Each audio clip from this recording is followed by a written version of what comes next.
अश्विनी बिद्रे या ठाणे ग्रामीण पोलीस दलातील सहाय्यक पोलीस निरीक्षक होत्या। 11 एप्रिल 2016 रोजी त्या अचानक बेपत्ता झाल्या। अखेर या प्रकरणात त्यांचाच सहकारी आणि तत्कालीन पोलीस अधिकारी अभय कुरुंदकरावर बिद्रे यांच्या हत्येचा आरोप ठेवण्यात आला। या हत्याकांडामधील अभय कुरुंदकर, कुंदन भंडारी आणि महेश पाळणीकर हे हत्याकांड प्रकरणातील मुख्य आरोपी आहेत। त्यांना आज शिक्षा सुनावण्यात येणार आहे। शिक्षा 11 एप्रिलला सुनावण्यात येणार होती, मात्र ही शिक्षेची सुनावणीची तारीख पुढे ढकलण्यात आली। या संदर्भात ताजे अपडेट देण्यासाठी आपल्या प्रतिनिधी शिल्पा नरवडे आपल्या सोबत जोडलेत।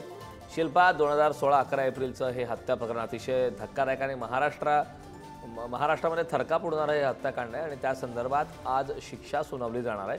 काय सांगशील सविस्तर? कारण आपण जर पाहिलं तर राज्यभरात खळबळ उडवणाऱ्या एपीआय अश्विनी बिद्रे हत्या अंतिम टप्प्याचा निर्णय आज होणार आहे। पनवेल सत्र न्यायालयात या प्रकरणाचा निकाल आज जाहीर होणार असून मुख्य आरोपी अभय कुरुंदकरसह कुंदन भंडारी असेल किंवा महेश पाळणीकर या दोघांवर काय शिक्षा सुनावली जाते याकडे संपूर्ण राज्याचं लक्ष लागलेलं आहे। विशेषतः 2016 साली घडलेला हा हत्याकांड अनेक महिन्यांपर्यंत गूढ होतं।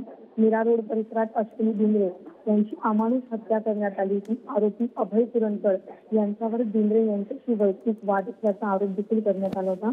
हत्या केल्यानंतर मृतदेह नष्ट करण्याचा प्रयत्न ज्या पद्धतीने करण्यात आला होता त्या पद्धतीच्या या हत्याकांडातील हा मुख्य आरोपी अभय कुरुंदकर यांची याला फाशीची शिक्षा होती की जन्मठेपेची याकडे महाराष्ट्राचं लक्ष लागलेलं आहे। मात्र या खटल्यामध्ये सुमारे 85 साक्षीदार तपासण्यात आले असून अनेक पुरावे आणि तांत्रिक तपशील जो आहे ते देखील कोर्टासमोर मांडण्यात आलेला आहे।